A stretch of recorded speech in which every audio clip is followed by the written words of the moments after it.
Hey everyone, welcome back to another episode of SAFT Podcast. And we are nearing the end of this season and this year, and we have some very exciting guest sessions coming up over the next 3 episodes. So stay tuned and stay subscribed.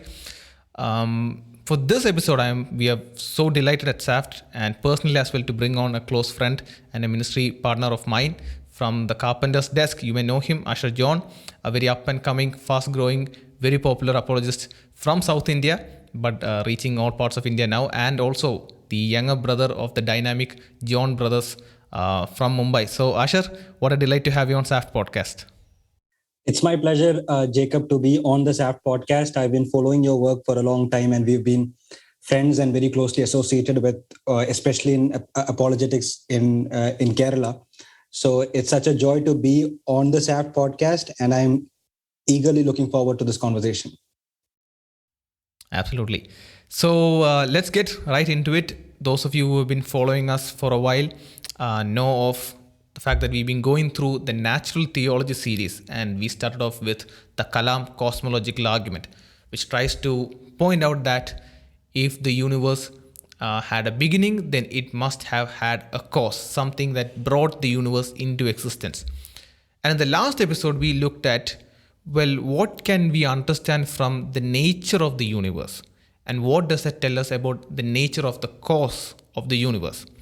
And we saw that we were able to deduce some very clear characteristics of the cause of the universe that was pointing towards what we commonly understand as God. In this episode, and I specifically brought in one of the go-to experts in this topic, and we will be dropping the link to Asher and Ashish ministry, the Carpenter's desk, in the description. Do check them out. They've got some fantastic videos out there. So what Asher is going to help us walk through is he's going to help us walk through with some responses to some of the most common layperson, even some questions that are brought up by philosophers, but some of the most common questions that is brought up against the Kalam Cosmological Argument. We looked at some very weighty, tough ones by breaking it down into bite-sized portions over the past episodes. So do check them out. But today we're going to look at some of more bite-sized response to these individual questions. So Asher, here's the first one.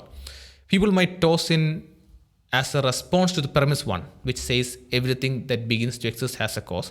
People might toss in as a response to that premise one saying, well, quantum mechanics has given some sort of an escape hatch from premise one, that you need not face the objections or the sturdiness of premise one, but quantum mechanics has given some sort of an escape hatch. What would be your response? I think it's quite a fashionable response to the causal principle. So the first premise of the argument, as you said, anything that begins to exist has a cause. That's what we call the causal principle. So the first premise, even according to philosophers like William Lane Craig, who is the key proponent of the argument, is a no-brainer, right? And he generally makes this appeal to intuition to make that case.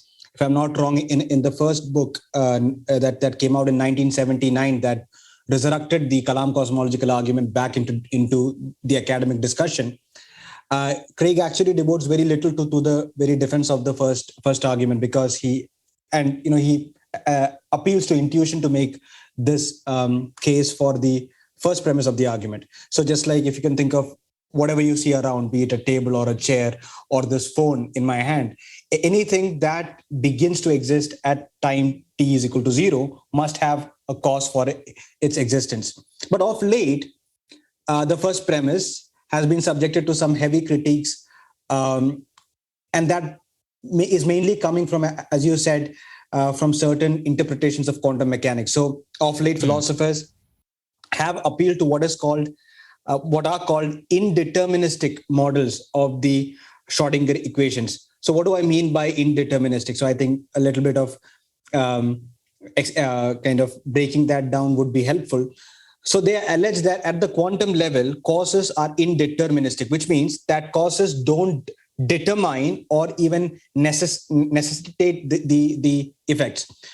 So for example, and this is not an accurate example, so pardon me, but if you think of in probability terms, if I'm tossing a coin, right, the outcome of that coin toss is not determined. But don't take that example as it is, because obviously, if the upper side of the coin while it is being tossed, and the force that is being exerted, all the other environmental factors, everything, if that is specified, then you can argue that it's determined. But in a general sense, that is how probability works. So what generally these philosophers of science or even physicists who argue against the first premise of Kalam would argue is that, look, the equations of quantum mechanics have these indeterministic interpretations, and there is one move that they would make, which is a very bold one, quite axiomatically, that these indeterministic interpretations are correct. Now, that is not true. Okay. These very same mathematical equations have both deterministic interpretations as well as indeterministic interpretations, which are equally par. When you talk about empirical consistency, they are equally par. So the most common interpretation is obviously the Copenhagen interpretation, which is a probabilistic one, a stochastic process, an indeterministic one. But at the same time, you have the many worlds interpretations of quantum mechanics, or the pilot wave theory. So all of these theories are deterministic, which means that the cause can actually determine the impact. So for the sake of the argument, even before dwelling into this further, even for the sake of the argument, let's assume that the indeterministic interpretations are correct. Okay. Does that evade a cause? It does not, because in the Schrodinger's equations, the indeterministic part only comes with respect to the measurement of the quantity or the physical property of the particle that you're measuring. So you can think of it this way, just like I told about the tossing of a coin. In simple terms, we can give a probability of 0.5 to tails and a 0.5 to heads. In the same way, the outcome or the outcome of the quantum event are in terms of probabilities. It's only when it is measured, and that's famously called as the wave function collapse, the Schrodinger cat illustration that we give, right? The cat is both dead and alive unless you observe it. So that is the indeterministic part. But the process as a whole, you can still, if you specify the initial conditions, the process as a whole is still in many ways deterministic. That is number one. Number two, here again, something is not popping out of existence uncaused. As I said, there are probabilities of these outcomes. Every outcome can be assigned a probability, but those probabilities, first of all, the possible outcomes and the probabilities that are assigned to these outcomes are basically, drawn from both from the behavior of the particle and the interactions within the quantum field. So in a sense, it is all of these factors, the particle's own behavior, the quantum environment, the interactions with other variables causes the outcome. So it is not uncaused. Okay. So it is not at all accurate. So I think if physicists and philosophers who actually use quantum mechanics to evade the causal principle are actually stretching it out beyond its own, what it actually says. So for example, you can think of people like Lawrence Krauss, who have actually written a book called Universe from Nothing, where that bold and audacious equivocation is being made between what is nothing and a quantum field. A quantum field is not nothing. Again, you have those violent quantum fluctuations that are giving birth to these, quantum events. One last thing I would mention there that, in fact, several key philosophers of science like David Berlinski, David Albert, and he's been very vocal on his attack. And these people are on neutral ground when it comes to the theological and metaphysical implications of Big Bang cosmology or quantum cosmology. So, and they are, when I speak about David Albert, he's a very prominent philosopher of physics. And he says to this effect, I can't recall the exact words, but he says that, it is, even when you're talking about a quantum field, you're still talking about some physical arrangement of matter.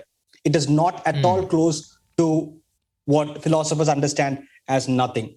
So all in all, no, quantum mechanics is not an exception. It does not give a counter example to the causal principle. Right. And even when the response are brought up about quantum tunneling and as such, they all fall prey to the key objection that you were mentioning in one way or the other. And then there are what I would say, disadvantages or serious flaws with such formulations of exception to the premise one that quantum tunneling examples in their own sense stand to fail in. But there's a lot to unpack when you mentioned about nothing and as such, and we have done that in the previous episodes when we looked at what do we mean by nothing and some of the objections that are brought with the term nothing. But because of the lack of time, we'll just move on. We'll link the videos for you to catch up. There's another objection that this is a very interesting one, right? People say that when you take a metal axe, right? You've got the wooden handle and you got the metal head of it. Both the wood and the metal pre-existed. They existed before the axe was ever made. And all that the blacksmith did was to rearrange existing matter. So they say that what we observe within sort of like a daily data or daily experimentation or whatever we do to realize the real world beyond us, what we see is that we just see matter being rearranged in one form or the other. We never see anything coming into existence from absolute nothing. Any object that you make, table, chair, all of that, when you say you created a table, you created a chair, they say that all that you do is rearrange pre-existing matter from one form or the other. So they say that we never see something coming from nothing in our daily experience. And they ask, well, how then can you say that the universe could come from nothing? And so this is a quagmire in some form or the other. But in a short form, how would you break it down so that our audience can pick up to formulate a response should someone present it to them? Yeah, that is interesting. So, I mean, you can listen to that argument and you can kind of sense that something is wrong with it. But yeah, it's actually true. So if I take any object around me, it is made of some pre-existing stuff. So just take the example that you said of the axe. So the wood and the metal, they are arranged in one particular fashion, and that's how you have the axe. So this particular objection is basically attacking the first premise, right? Especially the words begin to exist, right? Anything that begins to exist has a cause. And philosophers like William Craig and others generally give an inductive argument to arrive at the first premise. And there are multiple lines of arguments that are given. Maybe we can dwell on some of those going forward. But one of the arguments is this inductive argument where, what we see around or, within the universe, all of the entities that we're talking about, which began to exist, have a cause for their existence. So the skeptic can then take a step back and say that, well, but nothing begins to exist, right? The axe did not begin to exist. Or I'm a fan of cricket, right? So we know the cricket bat. So if I just point to a cricket bat, I don't say it's a willow plank, right? Although it's from the English willow or the Kashmiri willow, the bat is created, but we know it's a cricket bat, right? So at some point, that particular, whatever was the pre-existing stuff was relabeled to be a cricket bat. So that is the key objection here. And in philosophy, it's called mereological nihilism, the view that there are no composite whole entities, and every entity is merely a rearrangement of some pre-existing entities or stuff. So this particular view, as per this particular view, nothing is caused into existence. So what is happening here? Firstly, even if we subscribe to such a view that nothing really begins to exist and everything is a mere arrangement of stuff, notice that at least at the fundamental level, because we started by talking about quantum mechanics, the virtual particles, the most fundamental simples, as even atheist philosophers would call it, they are still left to be explained. Those entities have begun to exist. Now, at this point, I think when you think more about it, it actually spills over the implication of this view also has to do with the second premise when we say that the universe began to exist. So someone who is a mereological nihilist would have to redefine the universe to mean these fundamental virtual particles which alone began to exist. Everything is then a rearrangement of these particles, and and you have such a progression. So at least you have these fundamental particles to explain. So it's just you're still redefining universe, but the universe still has the universe still begins to exist and still requires a a causal explanation for its existence. That's number one. Number two, I think from our own experience, we can actually rebut this particular view, which is rather extreme. Just think about it. Nothing really exists. Everything is just rearrangement of pre-existing stuff. Then you, Jacob, we're all, we never began to exist, right? I began to exist, I believe, in 1996. When I say I believe, I know that I began to exist in 1996. So can I say that, well, before I began to exist, I existed? That's a logical contradiction in terms. So once you take the wheel of this argument and start, and just to evade the Kalam cosmological argument, one can use it. But when you apply in theory, in practice, it does not really make sense.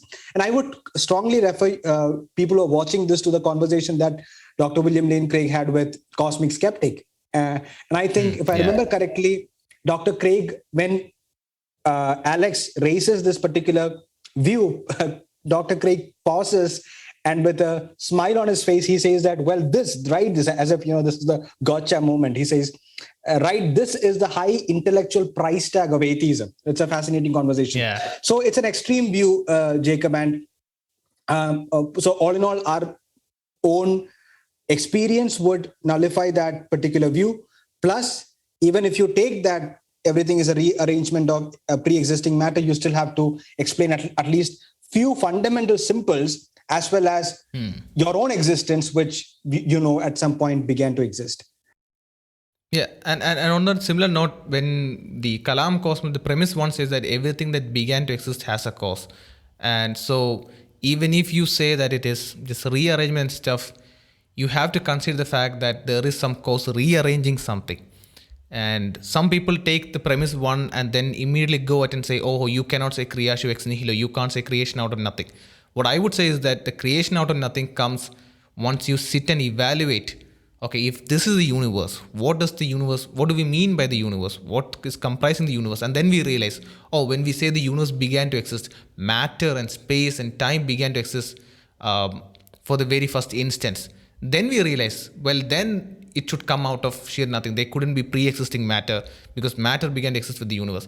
So I think they combine their objection to the creatio ex nihilo, creation out of nothing, with this and say it's just rearrangement of matter. So there is different, in addition to the key objections, the hardcore philosophical ones that you mentioned with meteorological nihilism and as such, there are more to be connected with. And so again, to remind the audience, what we're doing is we're trying our best to give you bite-sized response to these lay objections. There's a lot to go in, but we hope this will help you get on the answering track. And I think also the distinction between the efficient cause and the material cause also needs to be stated here. Yes. Right? Absolutely. So that is one of the first things that we did when we were talking about the Kalam. We pointed out, when we mean there is no cause, you are ruling out both efficient and material cause. And that's, again, that actually, to me, that distinction is what rebuts this objection flat out from the onset. And then, like you said, saying like we both existed before we began to exist, it's a quagmire of every single sort. It stops people to think. It's sort of like Zeno's paradox. It stops people to think, but then once you give it some more thought, you realize it's like you said, like Craig said, a very high price tag for atheism. There are some more questions, but I think I'm going to, because of the lack of time, I'm going to go into the more crux stuff of it. Here's one that comes up, right? And this is I think every person who has ever spoken on the Kalam, ever read the Kalam, will obviously have come across this objection. The objection is, the Kalam cosmological argument claims everything has a cause, but then you exclude God. And so they allege that we are pleading some sort of speciality for God. So the objection is, you claim that everything has a cause, but then you also claim that God does not have a cause. Why are you giving an exception to God? Ashar, take it away.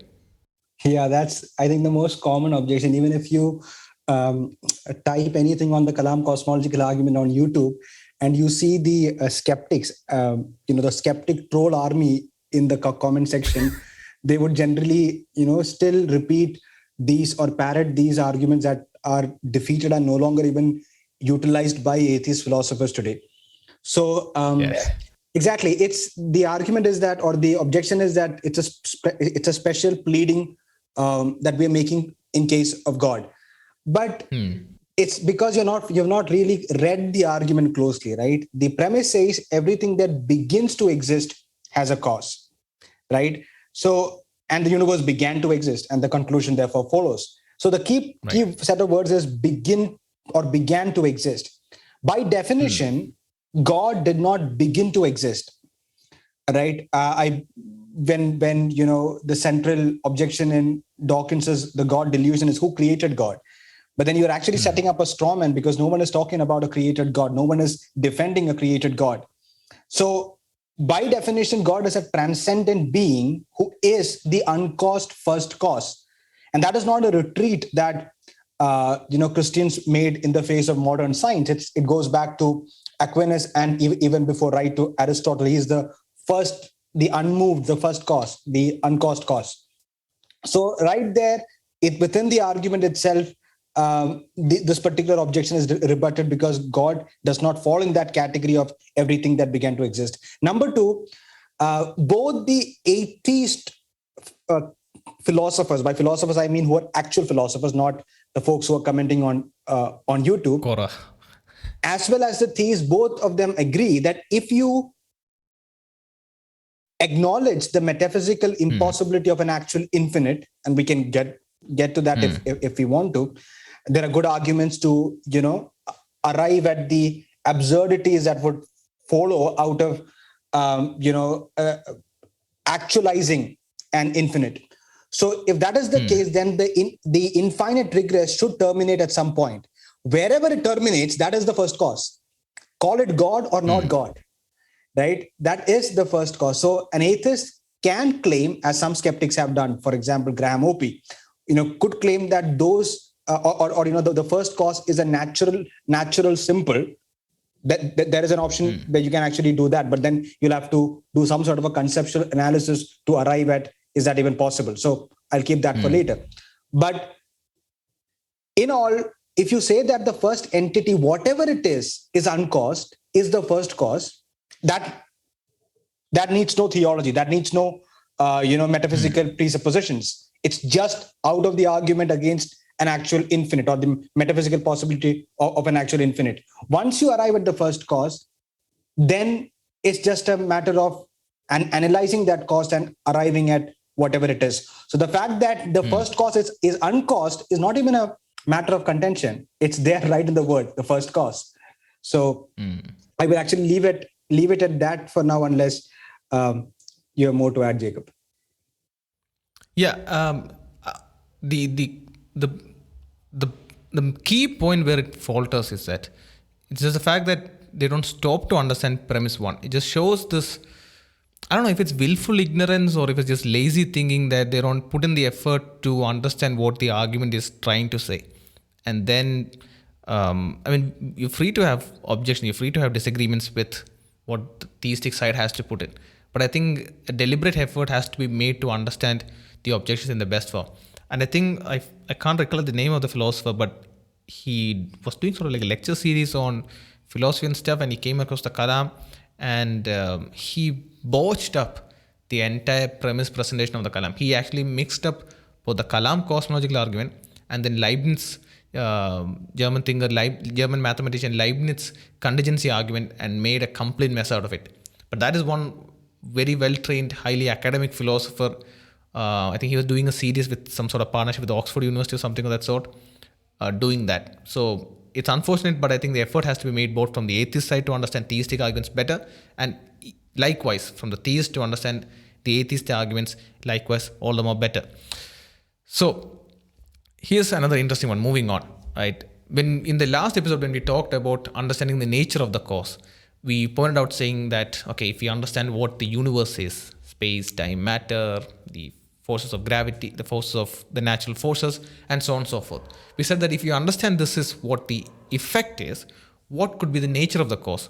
And we showed that the nature of the cause must be spaceless, timeless, materialless, as in immaterial, changeless, and so on and so forth. So one objection that comes up is that, you have a lot of negative characteristics, less, spaceless, timeless, less. So you have a lot of negative characteristics. So the question is, what makes this cause indistinguishable, or what makes this cause separate from nothing? Because you have a lot of negative characteristics. What's your take on that, Asher? Interesting. So I think I would rather simply put this, because this is one of those areas where a lot of philosophical discussions are still going on. But when you as we said a moment ago, when you're analyzing the cause, one of the key features of the cause has to be that it is transcending whatever it is causing, right? The effect cannot be the cause itself. So when you think of the universe is space-time matter. So whatever caused the universe has to be spaceless, timeless, matterless, or immaterial.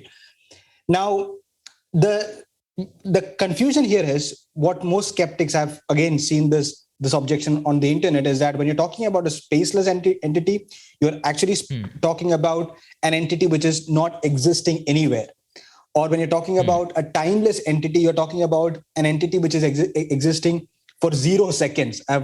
If you've heard that before. So that's not what we mean by a timeless or a spaceless, and you can go on adding the whatever XYZ less entity. That's not what we mean by these set of attributes. What we actually mean is that by timeless, it's not an entity that exists for 0 seconds. It's an entity that transcends time, right?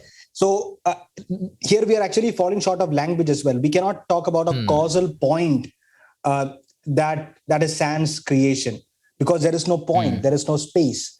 So because this entity is transcending whatever we know as space.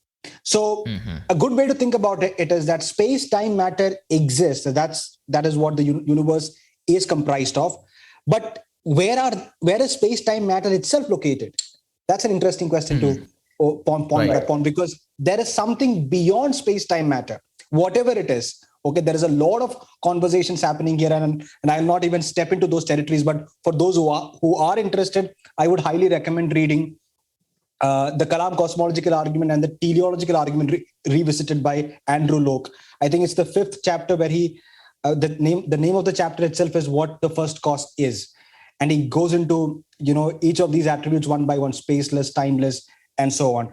So by the virtue of what we are defining, whatever that causes, even if one should argue that, okay, I don't believe in God, something else should have caused the universe, you still have to admit and acknowledge that as per the standard model of cosmology, quantum mechanics is a murky ground, but you take the standard model of cosmology as it is, matter, space, time began to exist. So if that is the case, then whatever is transcending that cause cannot be a material cause.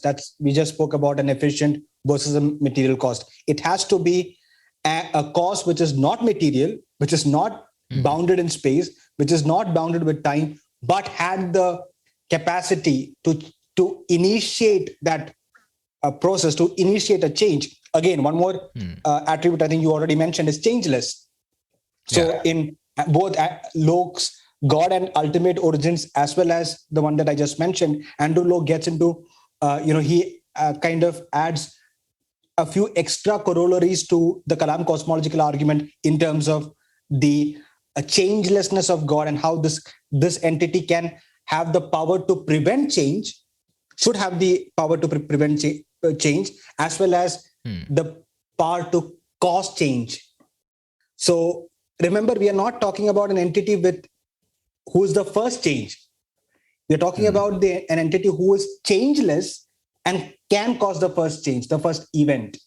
So any argument in terms of that, the Big Bang caused the universe, the Big Bang is an event. It's a change. So whatever exists prior, for lack of a better word, prior to Big Bang or sans Big Bang, should be able to cause that change or cause that event, which would then, cause or give rise to the universe. So all in all, whatever we refer to as spaceless, timeless, matterless is basically spaceless, timeless, matterless, but that does not mean nothing. One final word there, when you talk about mathematical entities, let's say numbers, right? Again, it's a hotly contested issue whether numbers do exist, but I am a mathematical realist, and I believe, Jacob, you are one too. So if you take a view that, and by the way, that particular view can be defended well. So these entities do exist, right? Mathematical entities, the number 7 exists, but is it in space? Is it in time? Is it material? No, it's a spaceless, matterless, and timeless entity. So mathematical entities would qualify for that. Plus, there are other arguments that are coming to my mind as well. Again, I would refer, if you are interested, do read J.P. Moreland's chapter regarding this in the Philosophical Foundations for a Christian Worldview, where he discusses disembodied existence. So there's good evidence for, especially from near-death experiences, there's good evidence for entities that exist without a body, or without a material reality. So when you have such evidence as well, on the other hand, we can quite say with a fair amount of certainty that an immaterial existence, which is, again, you can add the parameters of time and space, is quite possible. Yeah, and again, when someone comes up and says, okay, it maybe this cause of the universe is indistinguishable from nothing, right? That's sort of like the counter object they're bringing up. They're going to run into the same issues of saying that the universe can come from nothing, because it's not something that they can hold up to this position, tag it onto the theist, expect them to defend. Because when the counter objection is raised from the theist to the non-theist, saying, okay, if this is what you're saying, if the nature of the universe is pointing us towards something of these characteristics, and you're going to try and equivocate that with nothing, you're going to run into the same deeply challenging philosophical questions of, can something come from nothing? And so it's not a really escape hatch. It's just something to try and slow down the presentation of the Kalam, maybe in some sense, but I don't really think it musters up to be, in essence, some sort of a real stoppage point for the Kalam. And like I mentioned, all of these objections keep piling on, and then you can deliver this final blow. To our audience, as we come to the conclusion, we just have 2 more questions, so do stick on. When Asher was mentioning about the uncreated nature of God, right? We always have this question, okay, why is God alone uncreated? What is the reason for that? And Asher was giving out the metaphysical challenges to having an infinite regression, infinite cause, and so on and so forth. Recently, we did out a combined work with Elvis Wrights on Instagram, and it was a question of, why is God alone uncreated? And it's a simple breakdown of this question. So we've dropped that in the description. Hope that helps, because that is a question that pesters a lot of people all the time. Why do we say that God is alone uncreated? But anyway, moving on, Asher, I've got this quote for you, and it's by one of the most well-articulated critical thinkers of atheism, someone who has taken atheism to very great heights, or as some others say, depths in some sense.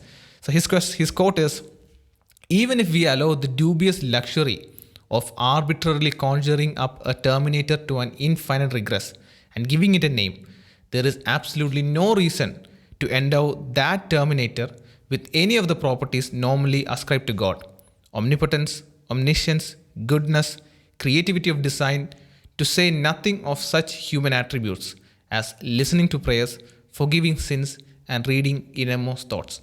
And the quote is from Richard Dawkins' The God Delusion.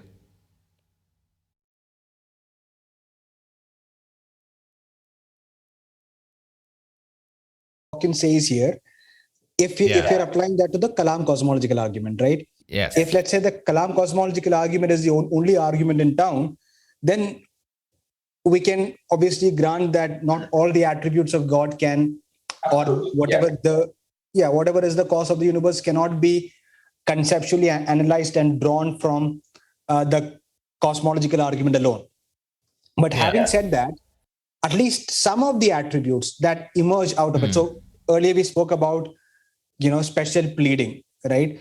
And we spoke in a general sense, but then there are philosophers like Alex Malpass and so on, who would still argue that there is a special pleading that is happening there, because you're attributing this cause of matter, space, and time to a free agent, right? It's an agent causation that you're granting. And within the universe, we don't see entities which have this agency or this free will actually able to create matter or space or time out of nothing.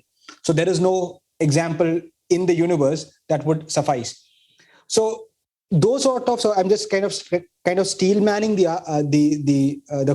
quote that you just read. Those kind of arguments are there. But my point here would be that at least a few necessary attributes of the cause can be drawn here, like the fact that this entity we already discussed should be spaceless, timeless, immaterial, and so on.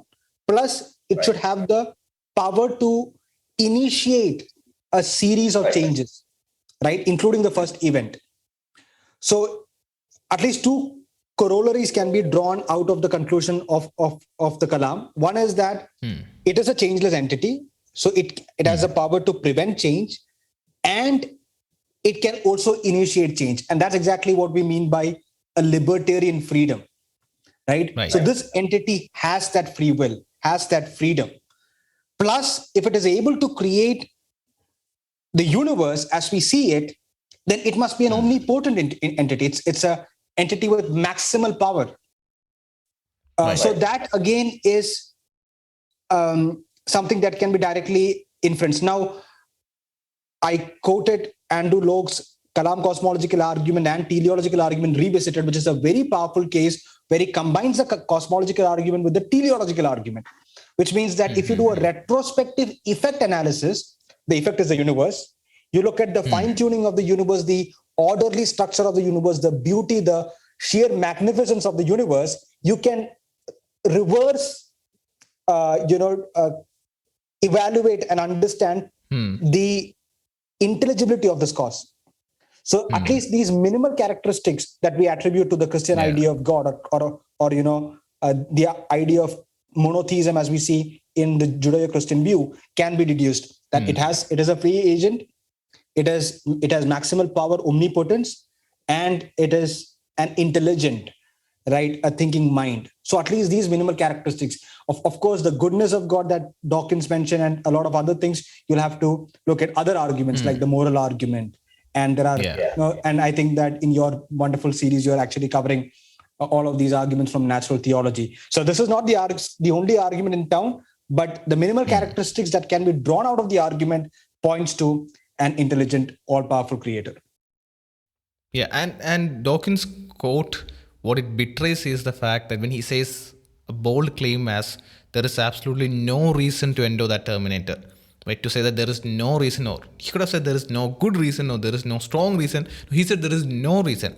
That just betrays his lack of familiarity with what series and sections and subsets of arguments are put forward, and the work that is done in academia to present and build a robust case in the face of peer pressure, in the face of peer review from other brilliant, hard-thinking atheist philosophers. So the point that we want to convey with this episode, by bringing Asher on to look at these objections, is that you need not panic when you hear these objections to the Kalam, right? You may hear as sort of like a rephrasing of an objection that we mentioned somewhere, but in essence, these objections that you may come across are very well familiar with, or very well similar to what we have looked at so far. And answers to these right here, you're finding this on the podcast, and you will find it there on other sources there that are out there online and in print form, and so on and so forth. Now, there is one major objection to look at, which is the question of the relation of time, the nature of time, and so on and so forth. But that we're going to look at in the next episode, where we're going to bring in another special guest, and I'm really looking forward to bring him on. But that we'll look at in the later episode. But Asher, as we conclude this wonderful discussion on the common objections to the Kalam, do you have some sort of words of advice? You or I, we are both self-taught. I think in 99% of the time, we are all self-taught. There are instances where we learn from others, but most of the time, we find books, we find resources, we think through, we don't go through any specific curriculum, anything per se. So what is your word of advice to someone who is planning to learn the Kalam or even use it in dialogue? Interesting question. I think, Jacob, particularly, you would be getting these questions on SAPT as well. And we often get it on the Carpenter's desk as well as individually on on Instagram and Facebook, especially after we began to speak in the Clubhouse platform. A lot of people used to ask this question: how can I get started? There's so much, how can I, especially on these particular arguments like Kalam Cosmological Argument. Sometimes I'm not even, not being able to adequately respond to all of them. But if you are watching this, I think the best place to start is Dr. William Lane Craig's debates. And I'm being very honest. That is because he kind of, when I was back in, let's say, 10th standard or maybe 12th standard, me and my brother Ashish, we used to come back home and switch on YouTube and just be watching these debates. And you would get at least introduced to these arguments, or in this particular case, let's say the Kalam Cosmological Argument, if that's what you want to study, you will get a fair introduction. And then there is Reasonable Faith's excellent repository of both blog articles, Q&As, as well as animated videos and the Defenders series. That again is something that I would highly recommend.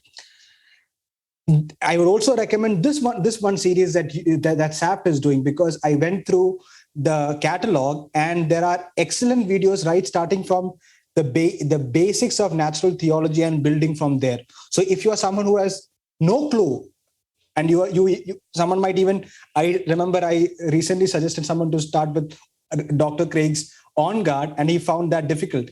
So that is, and I don't really blame a person for that, because Dr. Craig, after all, is a philosopher, and when he's coming down to a layman, it's sometimes even the language can get difficult for especially people in this side of the world. So I would strongly recommend you start watching content like what Jacob and Saft is putting out. It's a brilliant way to get started in these arguments. And if you want to go deep, right, there are a lot of books out there on the Kalam Cosmological Argument. The one that I would recommend is Andrew Logue's God and Ultimate Origins, because it is more recent and you will get a good review of the both the objections, the key objections that are raised against the argument, as well as the defenses for its premises. And on YouTube, thanks to the time that we are living in, there is a lot of material. Even Dr. Craig himself, he's come on SAFT as well, and several other channels where he's speaking about this particular argument. So in all, there is no dearth of content. And in terms of how to use this argument, I think that this is one of the arguments that I very frequently use in conversations with people who are skeptics. The way I usually start the conversation is by talking about infinite, and people generally get excited. And these examples or these illustrations of how an actual infinity is not possible has the potency to ignite that curiosity. And that's where you track. I spoke sometime back in the workplace to a person who said that, she was an atheist. And I just started with the question of infinity. And that's the first time she actually thought about it, that, well, if the past is eternal, you can't get to the now. And I hope that you've already discussed this in the problem of infinity in the series. And that's a good starting point. And from there, you can actually build or explain the Kalam Cosmological Argument. It's a very powerful argument. And if it is explained neatly, it has the power to at least nudge a skeptic to consider God's existence. Obviously, the rest has to be done with the help of the Holy Spirit. Yeah, absolutely. And that is a great place to come to a conclusion to this very fascinating and fruitful discussion. And like Asha said, this is what we are all doing together. Carpenter's Desk, SAFT Apologetics, Reasonable Faith, Reasons to Believe, Grace Cells, the ministry that we are working together with in Kerala. The desire and passion for all of us that we have is to help you learn these content and these topics, break it down into simpler terms, taking down common or tough objections that are there in social media, so that you can effectively share the gospel, that you can confidently step up and share to a person, hey, can I tell you about the gospel? And so thank you so much for everyone who joined in, and thank you, Asha, for joining in as well. We will find you and we will catch you in the next episode. Until then, take care and God bless.